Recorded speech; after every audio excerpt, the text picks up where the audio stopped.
Hi guys, இன்றைக்கி குட்டானா என்ன cook பண்ணுறாங்க பார்க்கலாமா? குட்டானாவோட ஸ்டைலில் சாண்ட்விச் எப்படி செய்யலான்னு பார்க்கலாம். ஃபஸ்ட்டு மைனஸ்க்கு பாயில் பண்ண எக்கு, பாயில் பண்ண பூண்டு, பாயில் பண்ண காஞ்ச மிளகா போட்டு இப்போது அதில் ஒரு டீஸ்பூன் ஆயில் ஊற்றி உப்பு போட்டு நல்லா அரைச்சிக்கலாம். இது நிறைய ஆயில் ஊற்றாததுனால ஹெல்த்தியாகவும் இருக்கும்.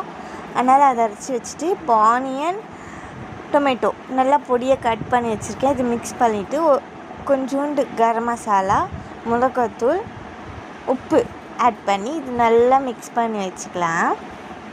மிக்ஸ் பண்ணிவிட்டு இப்போது நம்ம ப்ரெட்டை இந்த மாதிரி அசம்பிள் பண்ணிக்கலாம். இப்போ நம்ம நேற்று ஒரு ரெசிபி போட்டிருந்தோம்ல, டொமேட்டோ சாஸ் எப்படி ஈஸியாக வீட்டில் செய்கிறதுன்னு. இப்போ அதை இதில் அப்ளை பண்ணிக்கலாம். இப்போ இதில் அப்ளை பண்ணிவிட்டு இப்போ இன்னொரு ஸ்லைஸில் நம்ம அரைச்ச மைனஸ் அப்ளை பண்ணிக்கலாம். அப்ளை பண்ணிவிட்டு இப்போ நம்ம மிக்ஸ் பண்ணி வச்சு வெங்காய தக்காளி அதில் வச்சு க்ளோஸ் பண்ணிக்கலாம்.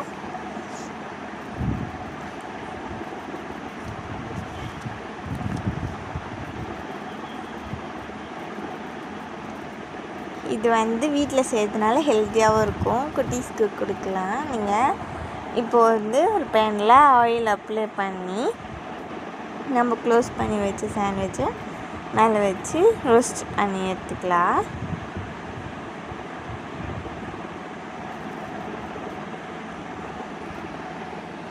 இப்போது நீங்கள் சிக்கன் சாண்ட்விச் கேள்விப்பட்டிருப்பீங்க, எக் சாண்ட்விச் கேள்விப்பட்டிருப்பீங்க, ஃபிஷ் சாண்ட்விச் கேள்விப்பட்டிருக்கீங்களா? நம்ம இன்றைக்கி ஃபிஷ் சாண்ட்விச் செஞ்சுருக்கோம் பாருங்கள்.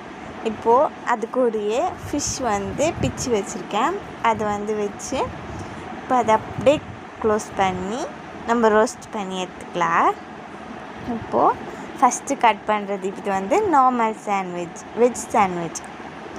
இப்போ இது ஃபிஷ் சாண்ட்விச். செம்மையாக இருந்துச்சு, கண்டிப்பாக ட்ரை பண்ணி பாருங்கள்.